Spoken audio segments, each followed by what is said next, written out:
Okay, hello. Hello.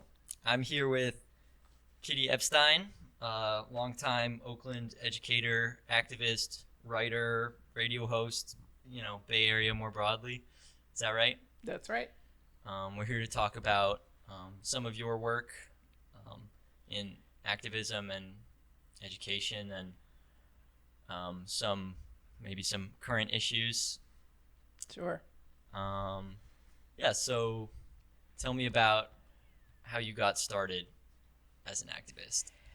So I had a pretty liberal family, Mm-hmm. considering white families uh, in the past and even in the present are Yeah. not always very good about issues. My parents were not activists, but they were pretty liberal in their politics. Mm-hmm.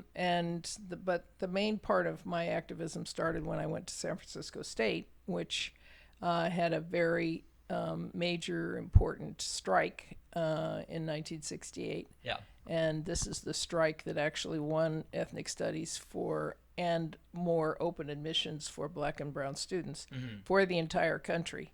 And it's never really completely gotten the credit it deserves because a lot of times the mainstream authors will talk about those more famous institutions like Yale and Harvard and Right. so on. But they actually weren't as important in the case of the movement Mm-hmm. because they had privileged students. And I'm not saying what they did didn't matter, but they were less committed, I think, because the students at San Francisco State really, really needed for the strike to win Yeah. for themselves and for their brothers and sisters. So they were way more committed and determined, and we've started to get that recognized, the importance of it to be recognized. Yeah. And in a lot of ways, the SF State strike was more successful than some of those, um, more prestigious schools. It was, I would say, probably the most successful strike in U.S. history, Yeah. student strike, because it won the demands. There were 15 demands, and Mm-hmm. some of them were not won. There was a demand for a particular person to be in charge of the ethnic studies department that didn't win. But Mm-hmm. most of the demands and the ones that were most important, which was the creation of a separate ethnic studies department that hired black and brown people to be the professors.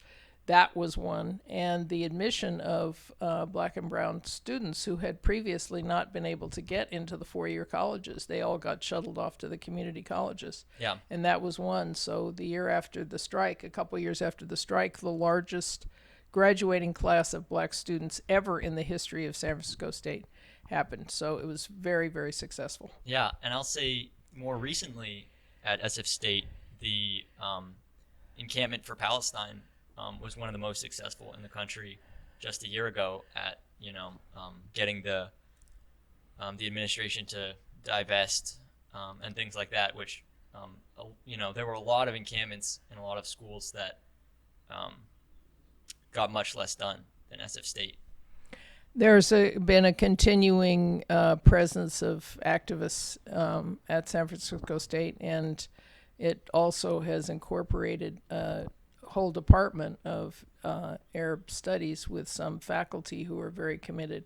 So Mm-hmm. that facilitated the fact that people had an idea what to do, how to win, and a very progressive, more progressive student body. Yeah, and I was speaking with a friend of mine who studies race and resistance at SF State recently, and asked them about that, and they said that the faculty was a big factor. Like a lot of the faculty there are really supportive of those student movements and on board, which is not the case everywhere. Right. That is true at San Francisco State, and some of those people actually were involved in the strike. A few of them that are on the faculty now, Yeah. and that was actually true during the strike also. Although the AFT members, the teachers union members, were always careful to say that they were not leading the strike, but they did go on strike during the strike, and it helped with keeping everybody out of class because the faculty weren't there, so the strike was totally successful. Yeah. Yeah. Um, why is ethnic studies important? Well, before the San Francisco State strike, people didn't learn anything about black history or Latino history or Asian history anywhere in any of their classes. I mean, I took political science classes. They didn't talk about black people at all. It was a very racist version of U.S. history. Yeah. And that was never going to change until there were people who were studying black history as a subject and teaching it itself. And so that was true at the time, and it's still true. It's still true that, I've been involved in fights over the last few years about the content of the social studies textbooks that students have in high school. Yeah. And they're still not accurate. So it continues to be an important issue, but at least people are now familiar with the fact that there is a black history, which is separate and important and different from white history. Yeah. And speaking about high schools, most recently in the San Francisco School Department, the ethnic studies requirement is suspended this year, and they almost gutted the whole program, but ended up just putting it under review. So it seems like it's still not a consensus that it's an important thing to study in schools. And it's very sad what's happening in San Francisco, because part of the reason that the San Francisco State strike was so successful is that there was black leadership in the city of San Francisco, and they totally supported the strike. And one of the things that the administration said was part of the reason the strike won was that they couldn't find a single black leader who would say anything in opposition of the strike, no matter how many times they would say, well, the police have to come and they're being rowdy. The black leadership would not support any critique of the strike. Yeah. Now, San Francisco has essentially run the black people out of San Francisco. There's a 3% black population in San Francisco now. Yeah. They wouldn't have been able to get away with even considering doing away with ethnic studies if they hadn't successfully gentrified San Francisco. Yeah. And it's not a very interesting place anymore. Honestly, I used to spend a lot of time there. In fact, I lived there for a while. Yeah. But it's bad. The gentrification has been bad for the city, I would say, and it's certainly been bad on this issue of ethnic studies. Yeah. And talking about the student activists' connection to, non-student communities, that's something that was another difference between like SF State organizers and people at other institutions, right? Yeah, so the students at San Francisco State had to work, which is different from a lot of students. Yeah. And so they worked in the community.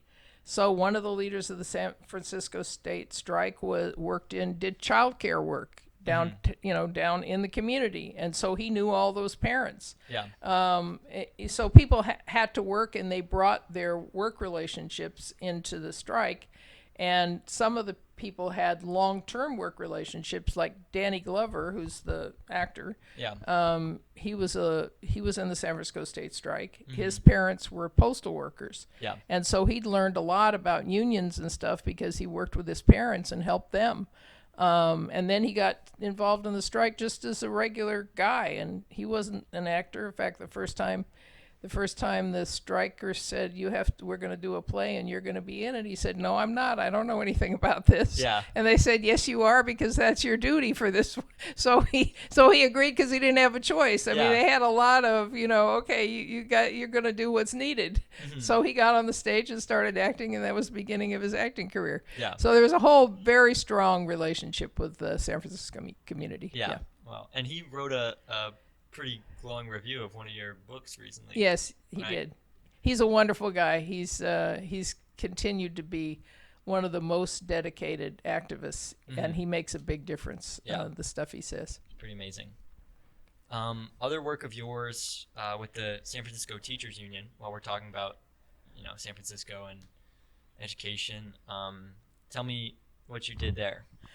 So one of the impacts of the San Francisco State strike on me was that it convinced me that people can win.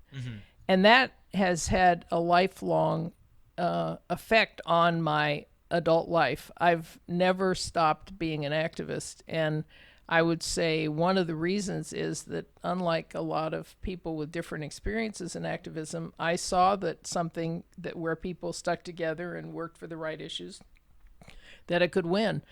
So I didn't know what I was going to do as a career. I had bunch of jobs where I got fired because like I worked in a lawyer's office, and then I preferred to be at the strike line, so Yeah. I'd sneak out of the office and go to the strike, and then I'd get fired. Yeah. So this was pretty common, and I wasn't exactly sure what I was going to do, and I wasn't wedded to the idea of being a teacher, but it seemed like a job maybe I could do. And so I got a credential, and I started teaching in the San Francisco schools at a school that everybody said was horrible. Yeah. And I was, the first day of teaching, I was like reading a story with some seventh graders, and it was so mind-blowing how beautiful it was to think that I could get paid for reading stories with kids who were excited about the stories. If I picked the right ones, they would be excited, and I'd be excited, and we'd have a good time, and I would have done it for free. Yeah. So I started teaching, and I got active in the teachers union, and teachers unions are very important. At the time, this particular teachers union didn't pay enough attention to the issues that affected particularly the black employees, the paraprofessionals and black teachers. Mm-hmm. And so we started a teachers action caucus, and we started making demands that were somewhat different from the ones that the leadership posed. And we had some effect. It didn't. We had some people that were part of our caucus who were elected to leadership, and I went to one of the national conventions, and so we had some kind of impact. Not everything we would have wanted, but we had some kind of impact. Yeah. Maybe since then you've done some work in Oakland schools as well, right? Yes. And maybe seen some more success. Yes. Over here. Yes. So I taught in a public alternative school, which is an amazing place, a whole nother story. Yeah. And then I got a doctorate at UC Berkeley, and I started teaching. I started doing teacher education at a college, Holy Names University. And as soon as I got to Holy Names, I recognized that all the people who were being prepared in the program were white. And I talked to the department chair, and I said, I worked in this wonderful multiracial high school, and I didn't go into teacher education in order to prepare all white people to be teachers, because that's not the way it should be. And she agreed. Yeah. She was wonderful. Maybe unusual for a department chair, but she was wonderful. She still lives in Oakland. She's a wonderful person. So we agreed that we were going to change the requirements to get into the program. And at the time, you had to pass a zillion tests to get into a teacher ed program. Right. Not to get out, but to get in. Yeah. So it prevented, all standardized tests in the U.S. are racist. They're they were created initially by a racist by the name of Lewis Terman, who created the first IQ test. Yeah. And all the tests after them, they're not called IQ tests, but they make the same assumptions about who should do well and who should not. And he was a leader in the eugenics movement. So he didn't have any qualms about what he was doing, and the tests have continued in that way. So all the tests privilege white people and disprivilege, if that's a word, black and brown people, because of the assumptions that are made and the kinds of questions that are asked. So that is true of the program of the test to get into teacher ed programs also. Yeah. And so if you require that people pass all these tests before they get in, they can't get in. Yeah. So we said we're not going to do that anymore. We don't have any choice that people have to pass the test before they get the credential, because that's something that's required by the state. But we can let people into the program without them, and then people can get some kind of a job, maybe in education. Maybe they can be a substitute, or they can be a paraprofessional, even if they don't have a complete degree. So we started doing that, and it was monumentally successful. Yeah. And it's the first program in California that did that. Now, more programs do let people in without all the tests. But at the same time, we also generated a suit against one of the tests, which was partially successful. It did change some of the requirements on the test. Yeah. So our program had produced amazing, wonderful black and brown teachers, and most of them went to work in the Oakland schools. And some of them have become really important people in the community. I mean, people who are principals, tons of people who are teachers. The previous superintendent of schools was in our program, and a bunch of other people. So it was very successful. Yeah, and talk a little bit about representation in public schools and why it's important for communities of black students to have black teachers or. So it's actually turned out. So I've continued doing research on this topic, and it actually has turned out that not only is it important for black students to have black teachers, which it is, you're absolutely right, but it's also important for all students, and the students know that. Yeah. So there was a study done by a academic who I greatly admire, who did a study taking this. There were tens of thousands of students around the country who were interviewed about their most effective teachers. Yeah. And it turned out that all the students of every ethnicity, including the white students, found their black and brown teachers to be more effective than their white teachers. So it's, of course, there's a lot to ask about why is that. Yeah. But that's the fact. And of course, I'm like being a eternal optimist. I'm like, wow, this shows, everybody's going to go out and make their teaching force more multiracial.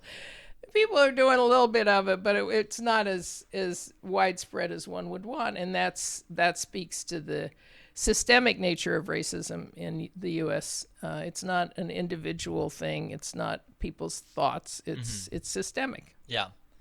And I mean, about Oakland schools, there's been some, you talk about, the attempt to take over the school district.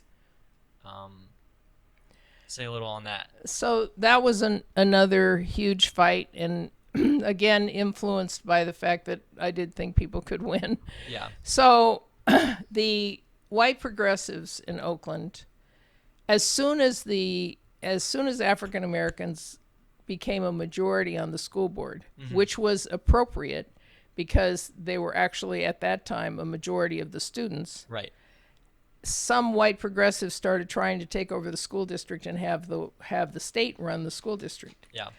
And so that was a moment when I learned a lot because, of course, in a lot of ways I identify with the white progressives and they were friends. Yeah. But on the other hand, I was sitting in a meeting where white parents were shouting at black school board members about wanting things for their kids. And I'm like, we didn't do the civil rights movement so white people could tell the black people we elected what to do. Yeah. So it made me very uncomfortable. So I met a couple other people who were feeling uncomfortable and got to be friends with the president of the school board.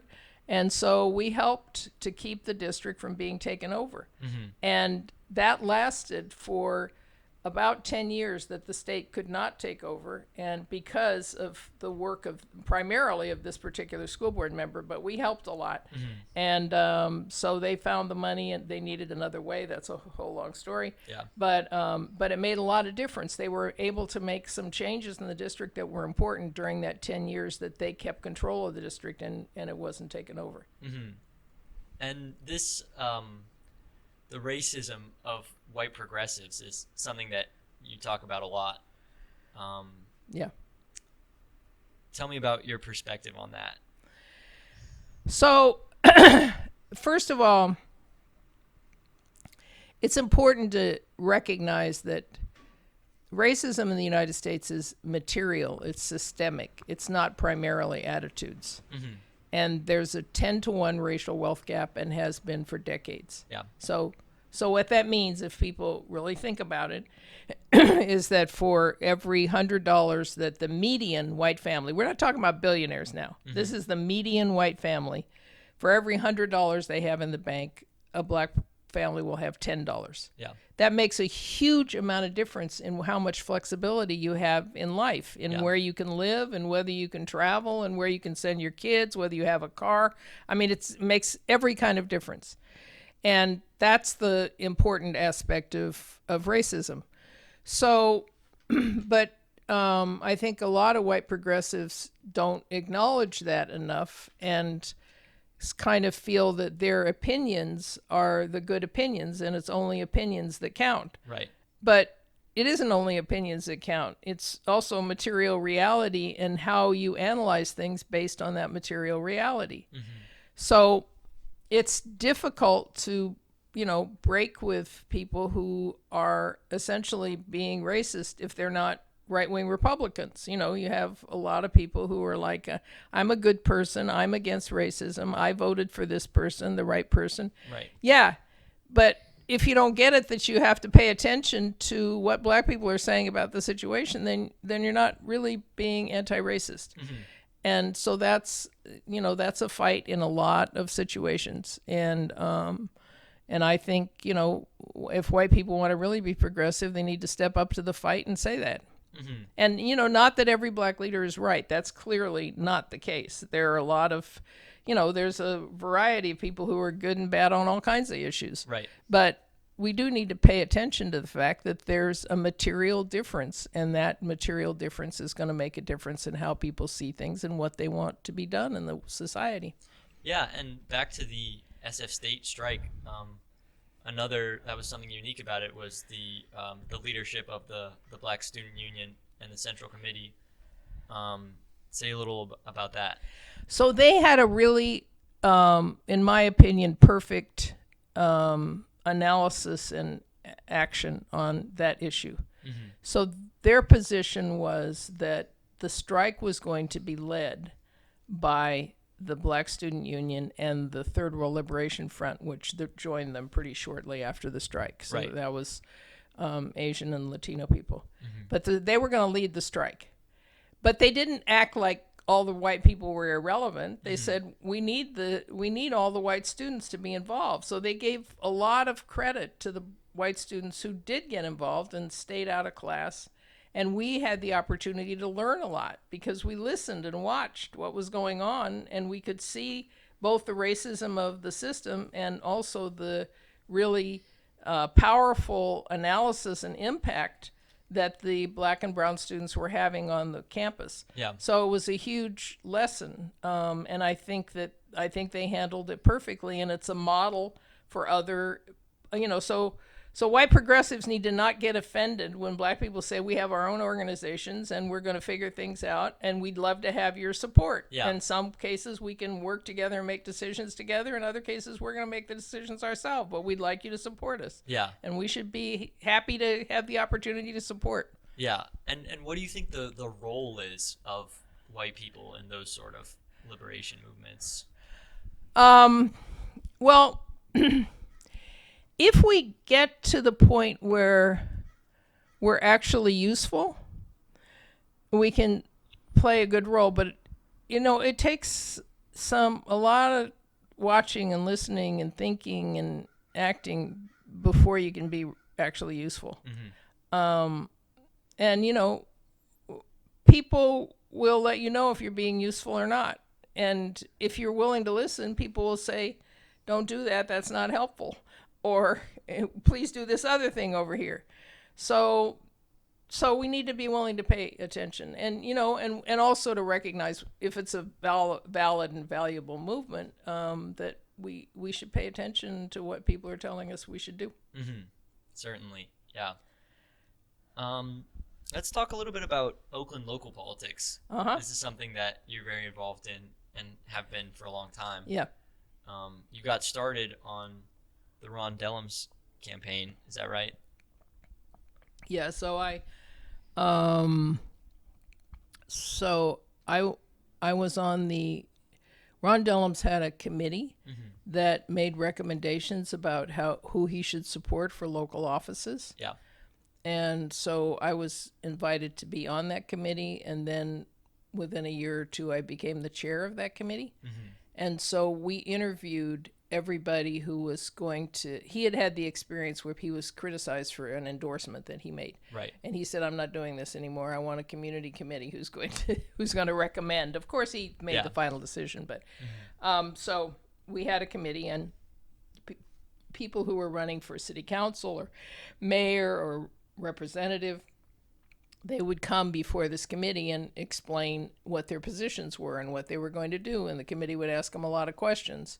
And then we would make a recommendation to Dellums of who he should support, or who or if he shouldn't support anybody. Yeah. And he always took our recommendations, and of course his staff was also involved in our committee, so they had an input into it also, because they knew a lot. So it was really effective, I think, and it helped some more progressive people to get elected who wouldn't otherwise, because people had a lot of respect for Dellums being in Congress. He was the first congressperson to oppose the war in Vietnam. Yeah. And he did a lot of other things. He was responsible for a lot of the support for South Africa and the liberation in South Africa and so on. So after that, he left Congress. We had some other elections in Oakland, and at one point, we were going to have an election with some candidates. The good candidates, or the more progressive candidates, a number of us didn't think could win. And the less progressive candidate was likely to win, and we weren't happy with that. So there was a dinner that Dellums was at, and he was going to be a speaker. And a couple people got up before he spoke to introduce him and said, "We have a wonderful person who could be our mayor, who's sitting in the audience. He's going to speak to us." Yeah. So they hadn't told him anything about it. He didn't know anything.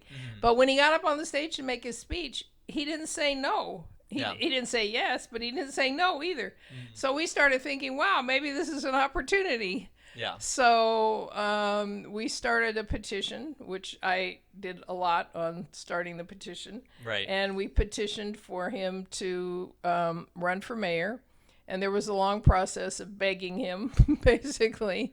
And, in the final press conference where we were begging him, he said, "I started to see the people in the front row starting to cry. So I decided I'd do it." Yeah. So he ran and he won. And I went to work in his office for 4 years. I took a leave from my faculty position and worked for him for 4 years. Yeah. Is it true that the current mayor of Oakland, Barbara Lee, also worked for him at that time or at some point? Yes, she worked for him when he was in Congress, and she worked for him. She was in Oakland initially, and I got to know her, and when she was in Oakland, she did a lot of wonderful things for people in the community as a representative of him, including for an institution that I cared a lot about. So she did a lot of wonderful work. Then she became his chief of staff and lived in D.C. Because that's where he was. And so she worked for him.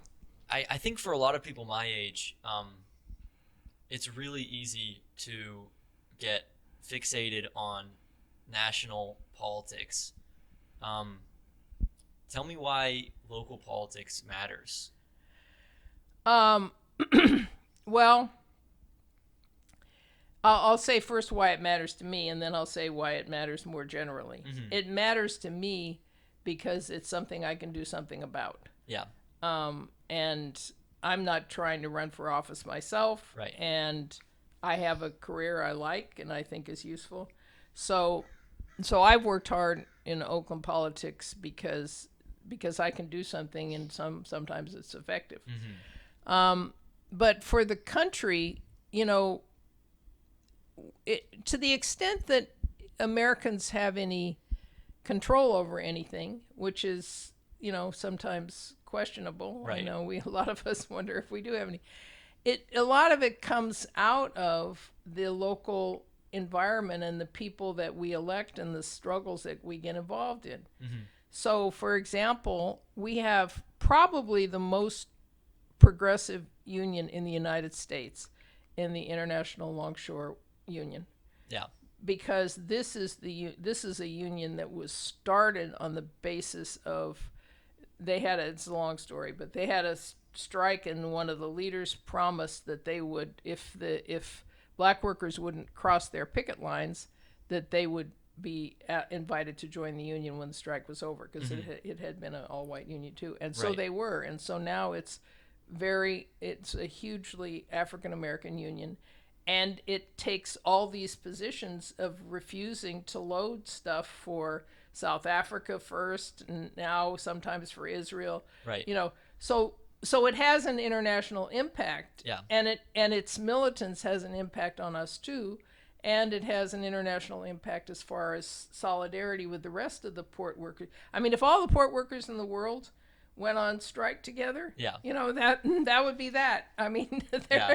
right? So these things matter, and I think now we have Barbara Lee here. I think one of the most progressive people who's ever served in Congress, and if we get Mamdani in New York, I mean that's huge. That's huge. They have a lot of potential. Yeah. So I think people should work where they are and do progressive work where they have an opportunity to do it. And if it's in a local community, I think it's just as important as doing it somewhere else. Absolutely. And you talk so much about how possible it is to win those sorts of movements. I think it's easy to get bogged down and think that we never make any progress, and the it's impossible to compete with the billionaires and other more powerful actors. But you're someone who's been a part of a really large number of successful movements. How did those movements win, and can movements win broadly? Yeah, my experience is pretty much most of the movements I've been involved in have won to one degree or another. Yeah. And it's been a lot of things. So I feel very confident about that, and it is one of the important things for people to adopt is we're not doing this because we don't have anything to do on the weekend. You can win, and you have to think about how to do it. So and these two people who we've mentioned, Dellums ran against a traditional Democrat in Berkeley and Oakland who everybody thought was going to win, and he didn't. Yeah. Dellums won. And Barbara Lee, she ran against, there were millionaires who live in Piedmont and Silicon Valley who put millions of dollars and a whole lot of press into trying to prevent her from winning. And she won. Yeah. Handily. And she's making a big difference. The stuff that she's doing, the way that she's treating the office, the way that she's relating to the community makes a huge, huge difference. Yeah. So yeah, it's pretty much every struggle I've been involved in has won to some degree or other. And about that election, why are there rich people who don't live in Oakland that are, trying to influence the Oakland elections? So this is a really important question. Oakland has the best weather in the world, according to a couple of encyclopedias. It's true. And I mean, even now in the time of global warming, I mean, here this is July, and our temperature today is 68 degrees or something. It's beautiful. It's beautiful, and we don't have snow, et cetera, et cetera. Okay, so that's one part. We're very close to San Francisco. We're very close to Silicon Valley, so this is a perfect location for living for affluent people who work in San Francisco, work in Silicon Valley, want a nice place to live, not too big, great weather. And as far as developers are concerned, this city is wasted on us. Why? We should not be here because we don't pay any of those big prices. Yeah. And, they feel that more affluent people would move in if there weren't so many of us. Yeah. So there's been a concerted campaign to move less well-off and less white people out of Oakland. And it has been a concerted campaign. And I'm not all into conspiracy theories, but I'll tell you, there was a study done by Stanford University that showed the fastest way to gentrify a community is to get rid of a black school. And this district, under state control, has gotten rid of dozens of schools in the black community. Yeah. And they know this. They've known it ever since they were trying to take over the district. When Don Parada started trying to take over the district, Yeah. they wanted to move more.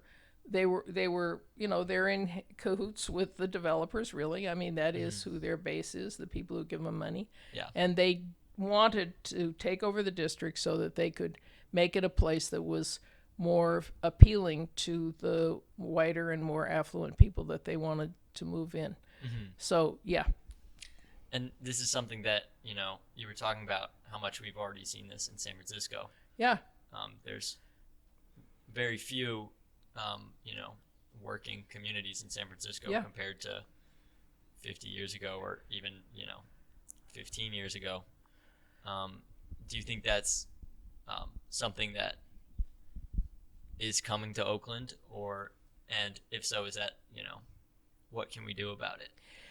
So, it's one, Dellums never got credit for how many good things he did. The corporate press hated him and was vicious. But he was committed and said from the beginning that he was committed to Oakland staying a essentially working class community. And he did a bunch of things to help that. Yeah. So one of those things was when there was a decision being made about how to use the Oakland Army Base property. Yeah. He made the choice that it would be used for for purposes of expanding and assisting the port, because the port is an important part of our working class existence. If the port goes down, that's, if it's less effective or doesn't grow or can't get its products through the tunnels and stuff, we have a less working class community. Yeah. So those were the kind of steps that he took, and many others. He helped us recruit teachers. He did a lot of stuff to help maintain Oakland as a working class community, and it's very important. Those struggles continue to go on. So recently we had a billionaire, John Fisher, who owns the Gap and all these other stores that I don't buy anything in anymore. Right. And tons of stuff. So he wanted to use port property supposedly to build a stadium for the A's. Right. But that was only a minor part of it, in my opinion. Yeah. He also wanted to build a huge complex of condos on port property because it has a beautiful view. Yeah. And so he put tons of money into buying off legislators to help him do that. Yeah. And quite a few Democrats. This is not, bad things that get done in California are mostly being done by Democrats, because we don't have a whole bunch of Republicans. I'm not saying entirely, but it's pretty much true. So he did a lot to buy people off, and people love the A's. So, the common people in the city are saying, we want the A's to have a stadium. Yeah. And we're saying the A's have a stadium. It's the Coliseum. They could fix that up. Oh, well, that's not appropriate. Okay, well, why is it not an appropriate place? People, why is it not an appropriate place? Well, it's in East Oakland, which is not, first of all, doesn't have a bay view of San Francisco. Right. And secondly, it's mostly a black and brown community. And so they wanted to move. So, but there's no good argument for doing that, especially not when it's going to wreck our port. So we organized a very aggressive campaign, and there were some amazing, and it was a lot of the ILWU did a lot of it, and I'm not saying I played any important role, Right. but I worked very hard on it because I thought it was really important. So those are the kind of things that continue, and there has to be an analysis for people to understand, and we have to have our own ways of getting the information out, because you're not going to get any of that printed in the Chronicle. Right. So we have to have an analysis, and we have to be able to get it out to the population. Yeah. Man, it's disheartening sometimes to hear about those things, but also, But we won. we won. Yeah. Right. We won. Because what they were really proposing when it finally came out was that we were going to have to pay a whole bunch of more money in taxes Yeah. for them to build their stadium. Ridiculous. And also people were going to have to run across those railroad tracks to get to the stadium. Yeah. Except for, they had proposals where they were going to build a gondola that went over the I mean, some of it was crazy. But Yeah. anyway, we won. He's gone. And the A's are gone, and that's bad.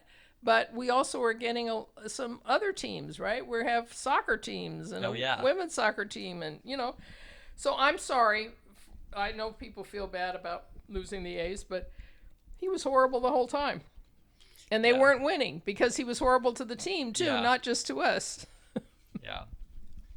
Still a lot of A's merchandise in Oakland, I'll say. Right. It's a little bit of a, maybe it's a sad thing now, but Yeah. that the hat is iconic. And we've talked a lot about your work in Oakland, but you have not at all been limited to this city or the Bay or even this country. You've been abroad a number of times. Yeah. Tell me about that. So I've gone and spoken and done education things in other countries. So for example, I went to Ethiopia twice to do education about pedagogy with the faculty in a university, Unity University in Ethiopia. Yeah. And Nicaragua and a number of other places. Recently, I have a friend that I've been working with on trying to educate people about discrimination in France toward women who wear the hijab. Yeah. So I host this radio show, and I have done several sessions on this issue on the show, and done work to talk with them, to educate people, to do an article about it, a bunch of stuff like that, because I think we also need to expand our understanding of who's progressive in the world and who's not. And there are a lot of progressive things being done by Muslim people. And now we have Mamdani as an example. Yeah. But there are many, many other people too. And kind of this lack of recognition within this society, and certainly within France and some of the European countries, is important. Absolutely. And there's a real far right movement in France Yes. in recent years. Yes. It's maybe separate from U.S. politics, but that's certainly something that's becoming worryingly popular in Yes. Western Europe. Yes. Yes.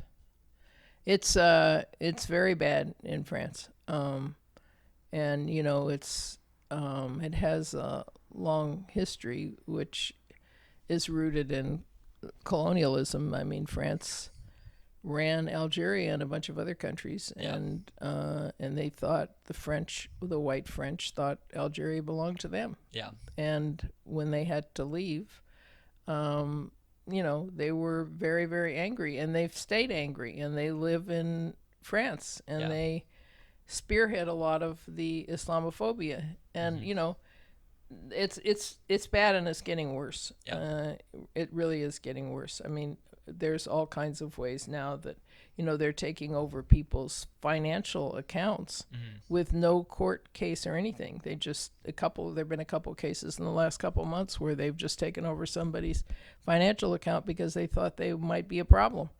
But no investigation, no court case. So it's getting worse and worse. Yeah. And I think we need recognition and solidarity for all of that.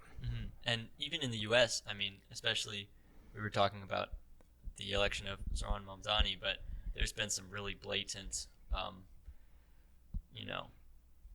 things that people would not have said 5 years ago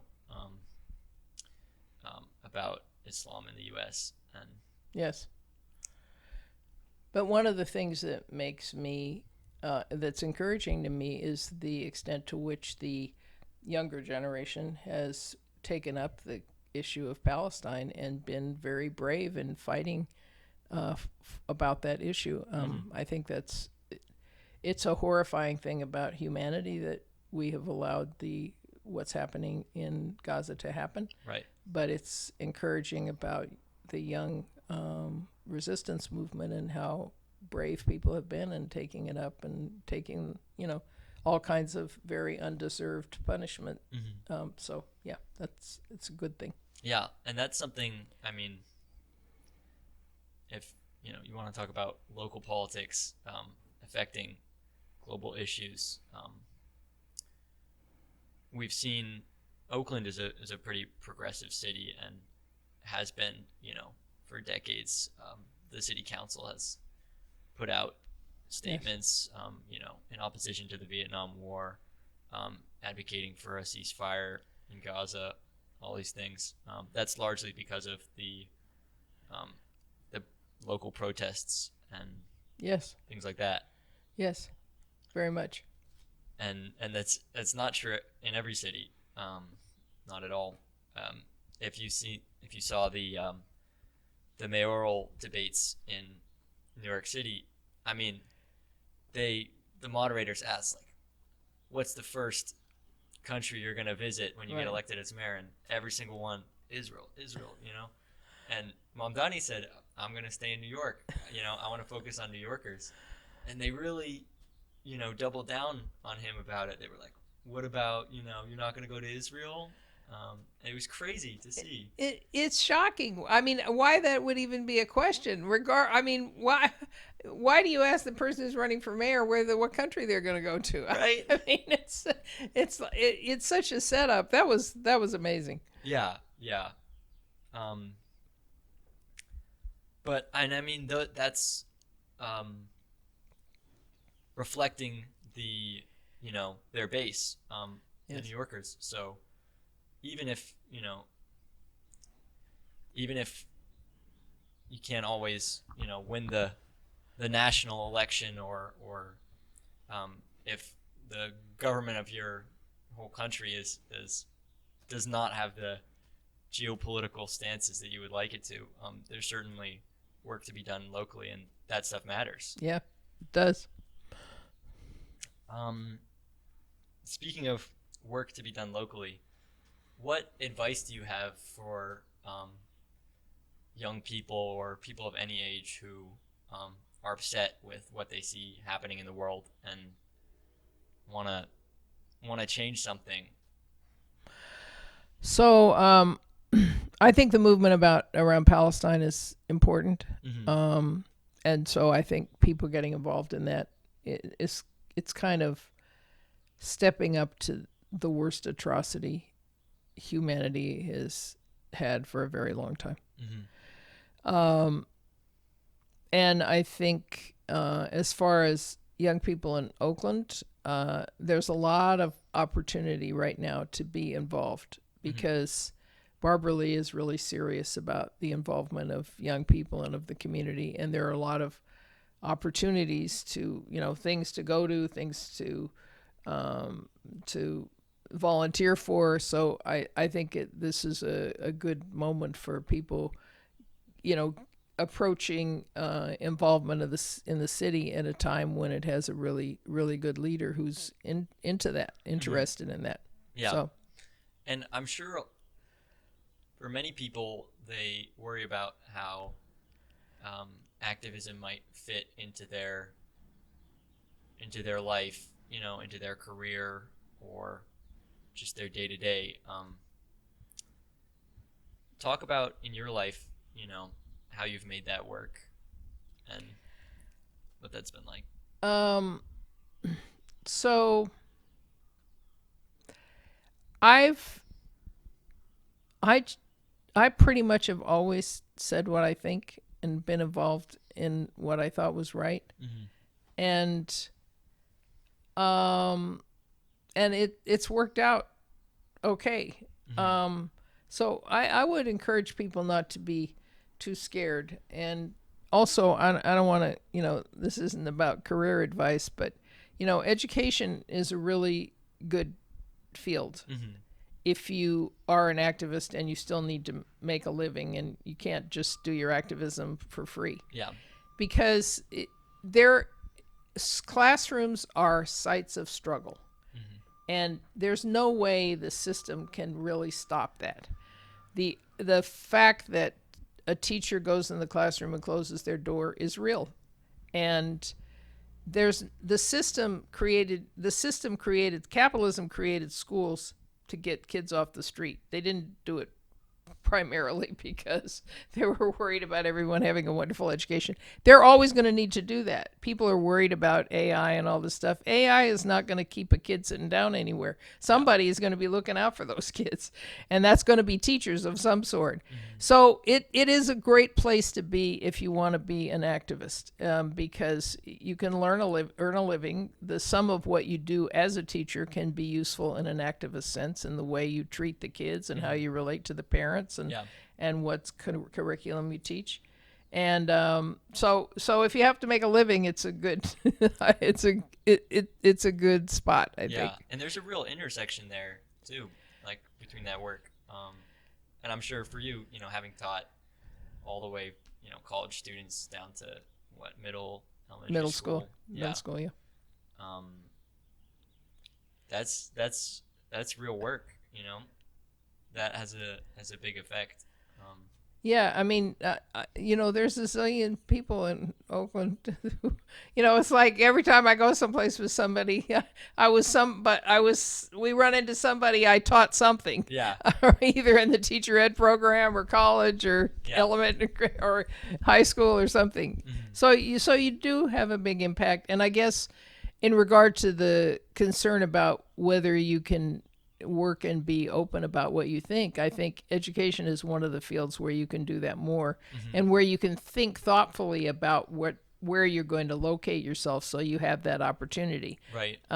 You don't choose to teach in, Danville or something. I mean, in Danville, there's probably progressive people too. So I don't want to say nothing about Danville, but sure. It's just you can position yourself thoughtfully as far as what opportunities you'll have for your activism. Absolutely, yeah. Man, it's been really great to talk with you and hear about your career and your thoughts on modern issues. Is there anything else that you have for people out there listening? I would just say I felt totally blessed to have the opportunity to be an activist. It's everything about it is wonderful to me. I know some people end up feeling set upon by the things they've done. I don't feel that at all. I feel like it's all been worthwhile and enjoyable and educational for me. And I really think, the world needs people who are committed to changing it, especially right now. So people should try it. There are tons of things to do. Yeah.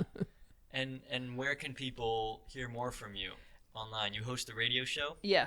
So I host a radio show on KPFA 94.1 FM, and it airs all around the Bay Area, and it's on Wednesday afternoon at 2:30 almost every Wednesday, unless there's a fund drive going on.